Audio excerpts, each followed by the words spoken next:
Bienvenidos a Renovación Familiar México. Soy el Dr. Carlos Valdés y hoy en nuestra serie Vida en Pareja les hablaré un poco sobre las finanzas en el hogar y para lo cual quiero comenzar diciendo lo siguiente. Que en toda relación entre una pareja, sean casados o estén en unión libre, siempre va a haber tres áreas de conflicto: comunicación, sexo y dinero. Y el dinero es tan importante como la sexualidad. Así que en este día quiero hablarles un poco sobre las finanzas en el hogar, de cómo poderlas llevar a cabo con el objetivo de poder prosperar en nuestro hogar, en nuestra familia, y de esa manera prever todo lo que es necesario en nuestro hogar. Y para eso quiero empezar con un versículo allá en Proverbios 21:20, porque deben de saber que si es una conferencia cristiana, pues debemos de tocar un versículo para hacerlo más espiritual y tomar como base prácticamente nuestra enseñanza que vamos a dar el día de hoy. Este versículo en Proverbios 21:20 está en la versión internacional, donde nos dice lo siguiente. Recuerden ustedes que Proverbios fue escrito por el rey Salomón y veamos de parte de la sabiduría del rey Salomón. Dice la escritura: en casa del sabio abundan las riquezas y el perfume, pero el necio todo lo despilfarra. Quiero repetirlo para que entendamos claramente. En casa del sabio, ¿qué abundan? Abundan las riquezas y el perfume, pero en la casa del necio todo lo despilfarra. Pues bien, iniciando y hablando sobre el tema de finanzas, quiero decirte que por medio de tu trabajo, por medio del empleo que tú tienes, eres bendecido por Dios. Pero el lugar donde se define, el lugar donde tú vas a tomar una decisión si vas o no a prosperar, es en tu casa. Porque en tu casa es donde se toman las decisiones. Es cuando supuestamente nos sentamos con la esposa y a veces con los hijos para tomar decisiones. Por eso hay personas que a pesar de tener, y oiga bien esto, a pesar de tener buenos trabajos y tener buenos salarios envidiables, pasan los años sin prosperar. ¿Por qué? Porque no toman las decisiones sabias a la hora de administrar. Entonces, quiero decirte, dejar bien claro que tú y yo somos el resultado de nuestras decisiones. Usted que me está escuchando juntamente con su esposa y sus hijos son el resultado de las decisiones que han tomado a lo largo de su matrimonio.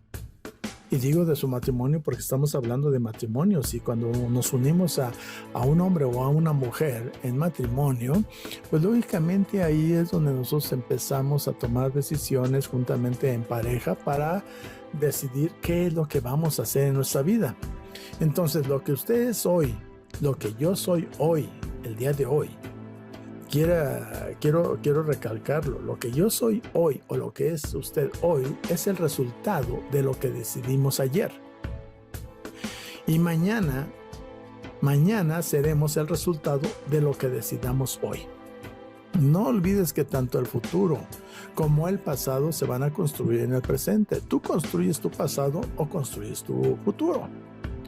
De acuerdo a lo que decidas hoy, va a ser la clase de futuro que tendrás mañana. Y el mañana va a ser el resultado de tus decisiones del pasado. Así que no echemos la culpa al gobierno o a la situación que se está viviendo.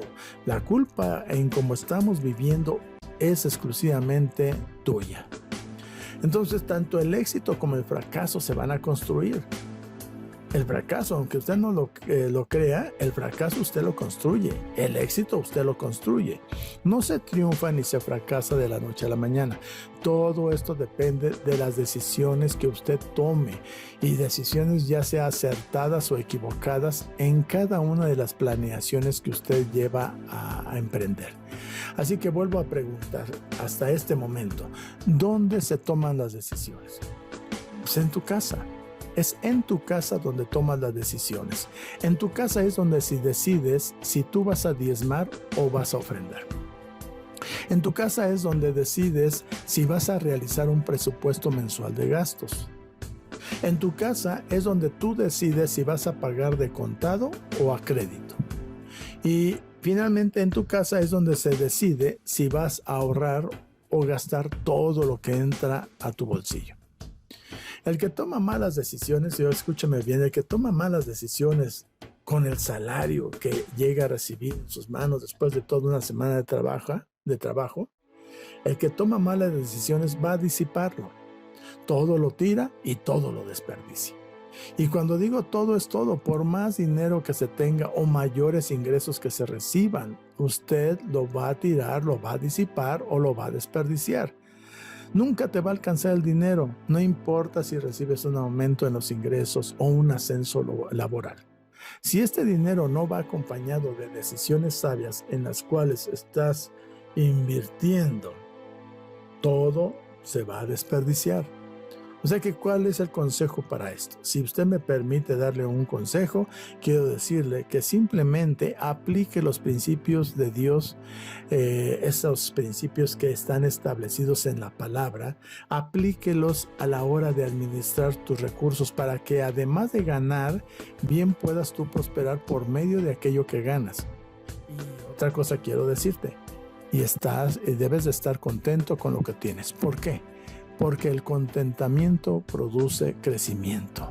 El contentamiento produce crecimiento. Les platico una ocasión, una mujer que no tenía auto, su esposo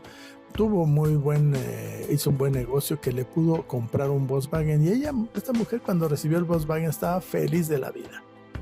Iba a todos lados, después de andar en camión ya se podía mover en cualquier lugar. Ese Volkswagen era una bendición para ella. Pero al poco tiempo, a la vecina de ella le compraron un Sentra, un auto más grande de la marca Nissan. Y bueno, ella estaba estupefacta viendo lo que le había comprado su marido, y molesta y enojada va con su marido y dice: mira nada más, nuestro vecino sí quiere a su esposa, mira el auto que le compró.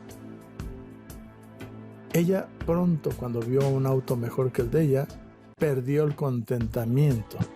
Olvidó prácticamente que antes del Volkswagen ella andaba en camiones o a pie, y a veces corría el riesgo de mojarse cuando venía la lluvia.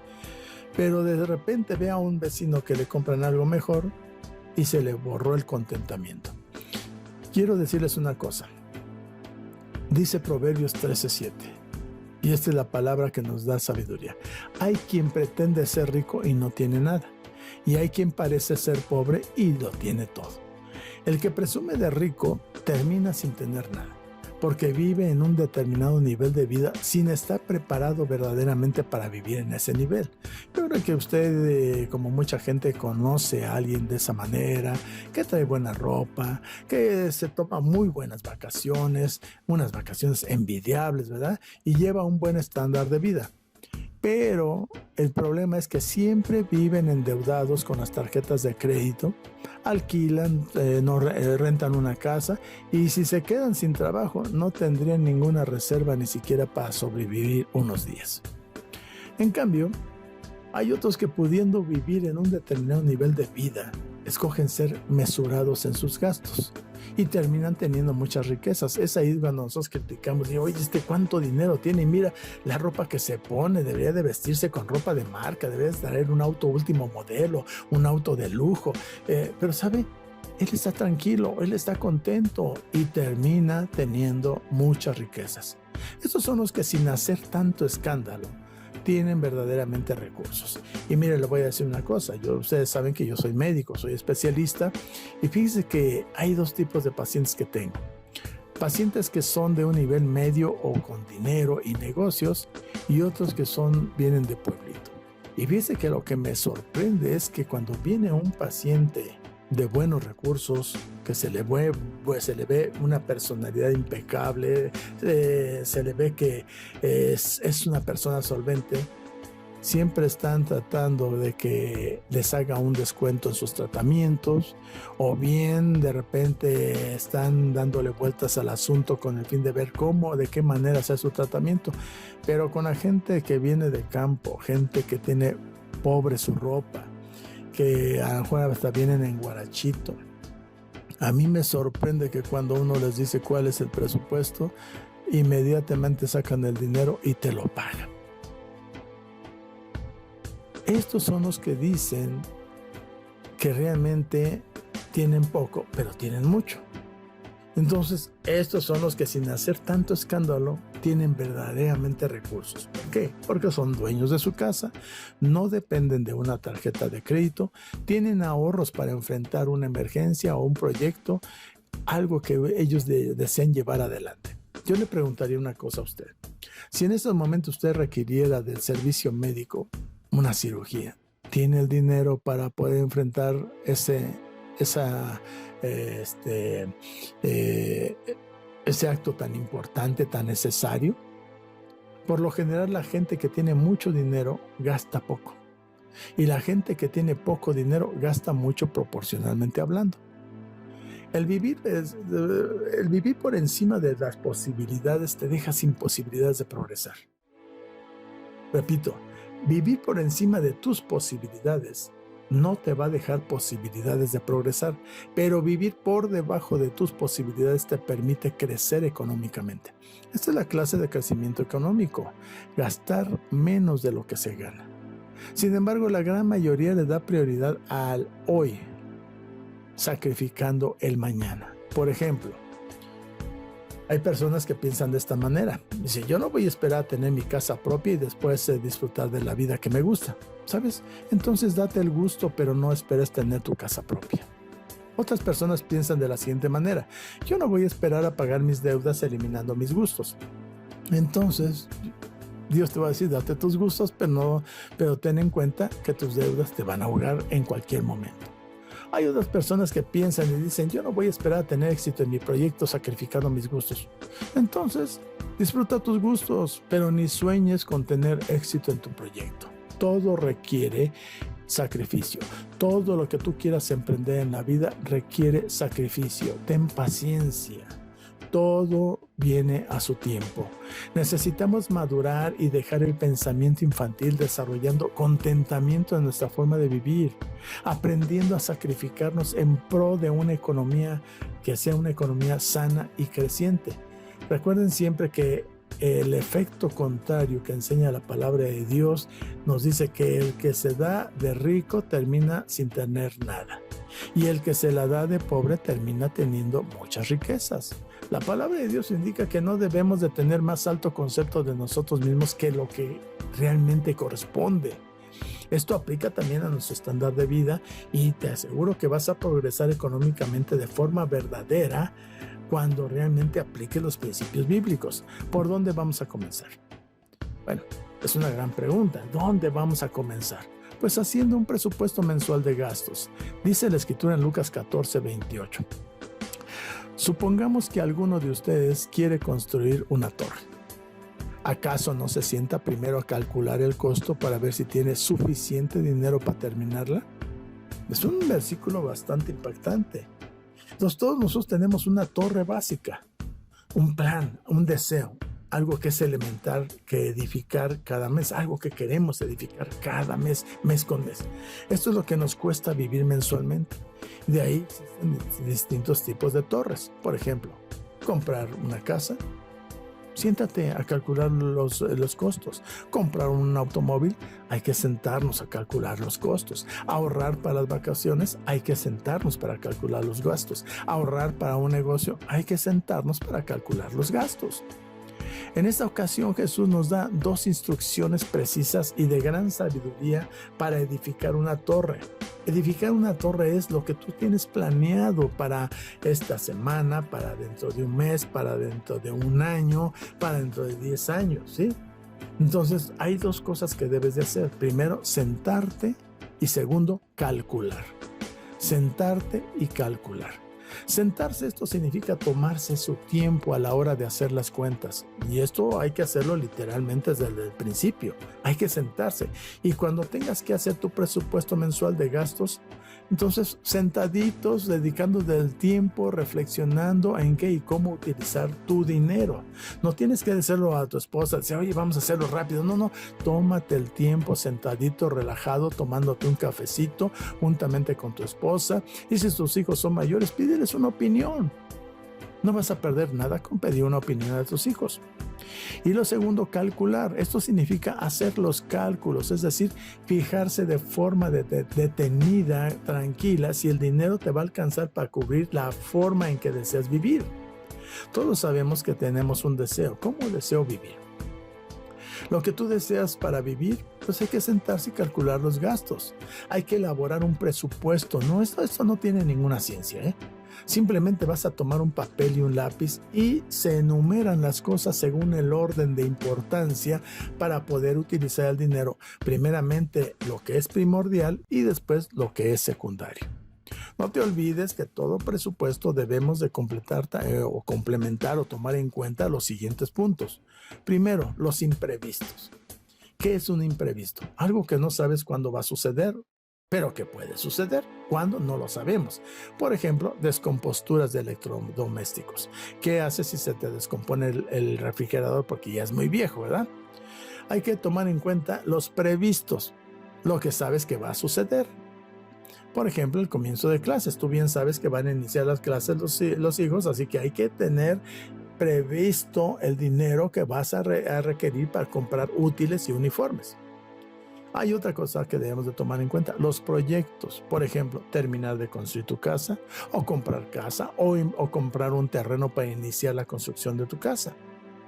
Y hay otra cosa más, reemplazos. Por ejemplo, eliminar algún aparato que ya necesita ser reemplazado. Que la licuadora se te quemó, que la plancha se te quemó. En fin, son cosas que hay que reemplazar tarde o temprano. Entonces, para controlar el funcionamiento del presupuesto, es fundamental dividir el dinero en distintas partidas que están asignadas.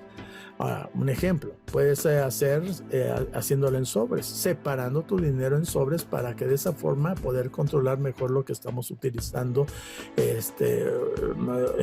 la forma correcta de cómo estamos utilizando nuestro dinero. A cada sobre le vas a poner un nombre que vas a guardar en cada uno. Pueden ser vacaciones, puede ser ahorro, puede ser medicamentos, puede ser despensa, puede ser el ahorro para un auto o para una casa. En fin, tú le vas poniendo el nombre a cada sobre y de esa manera vas a controlar mejor el uso de tu dinero. Lo otro es presupuestar. Presupuestar significa presuponer. Es decir, suponer antes de. Por eso primero debo establecer cuánto voy a gastar en un rubro y después sujetarme a gastar lo que he presupuestado. O sea, no vas a tomar más de lo presupuestado. Si dices, pues bueno, tengo 500 pesos para que vayamos a comer toda la familia y pasas por un restaurante y sabes que ahí te vas a gastar 1,000, pues ya está fuera de tu presupuesto. Tienes que buscar un restaurante donde vas a gastar eso. Desafortunadamente la gran mayoría de la gente, bueno, vamos a darnos el lujo, vamos a entrarle aquí. Yo pensaba gastar 500 pesos, pero de repente te gastas 1,500. ¿Sabes qué va a pasar en unas horas después de que salgas del restaurante? Vas a salir arrepentido. Híjole, agarré dinero que estaba contemplado para otro rubro, y eso es lo que te va a molestar, te va a angustiar y te va a estresar, porque después cuando requieres ese dinero ya no lo tienes. La clave del presupuesto es gastar lo que se anotó y no anotar lo que ya se gastó. ¿De qué sirve que anotes lo que ya gastaste? Ya nada, para nada sirve.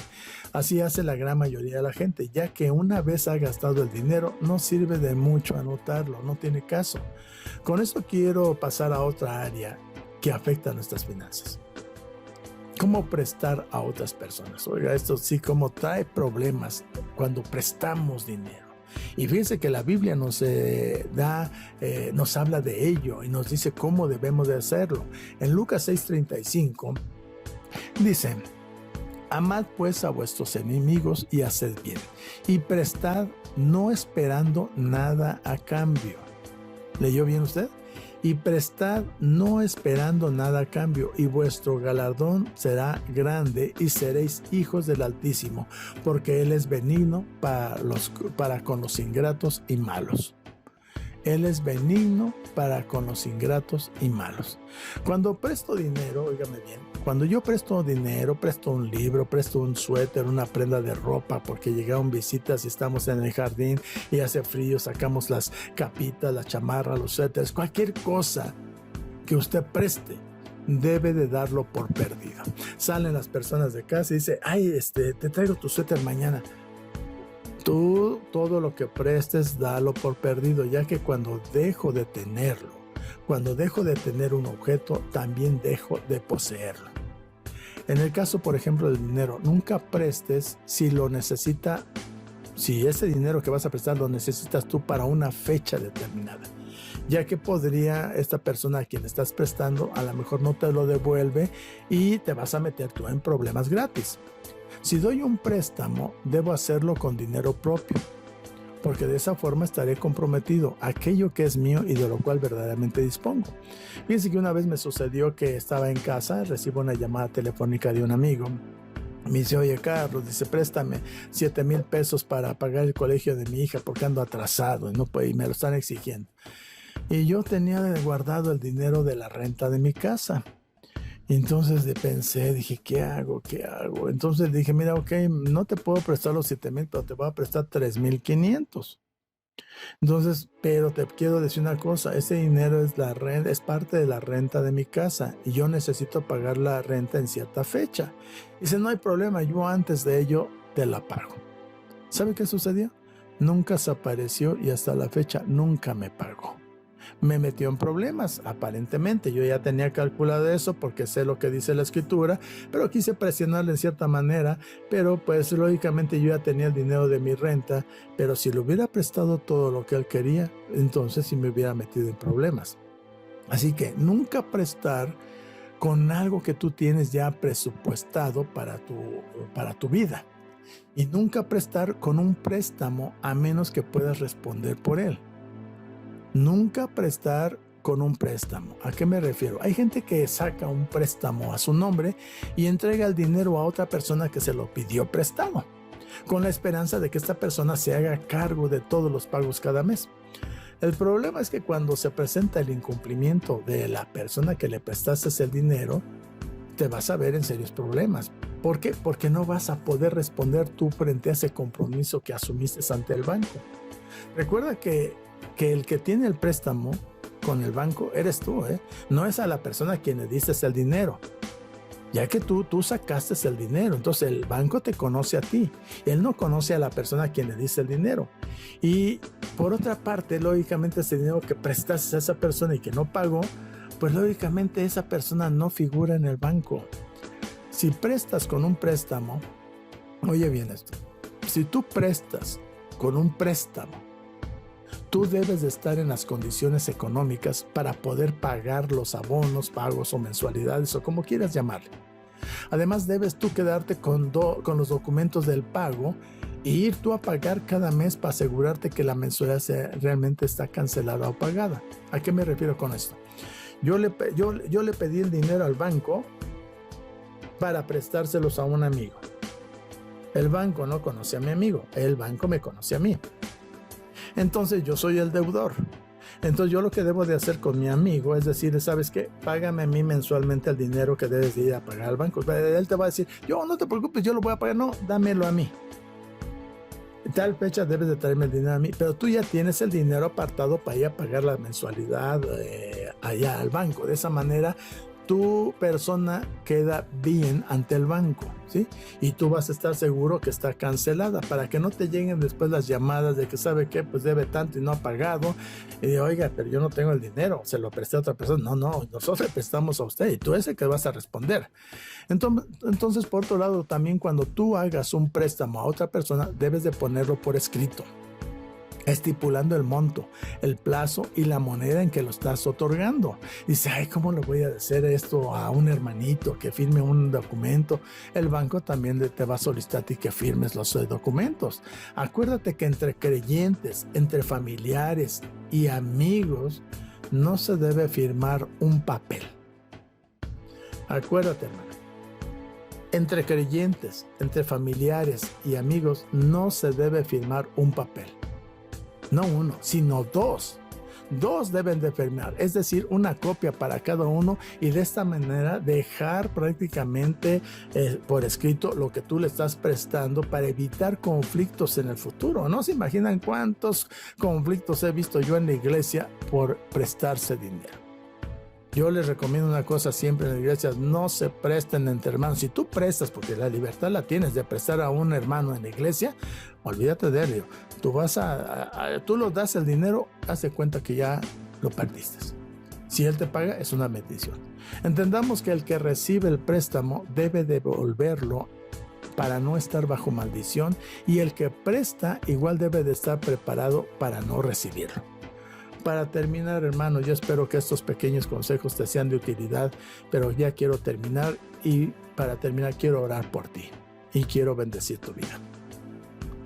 Oro a Dios para que te dé sabiduría en el área económica, para que todo aquello en lo que Dios te bendice sirva para que verdaderamente prospere.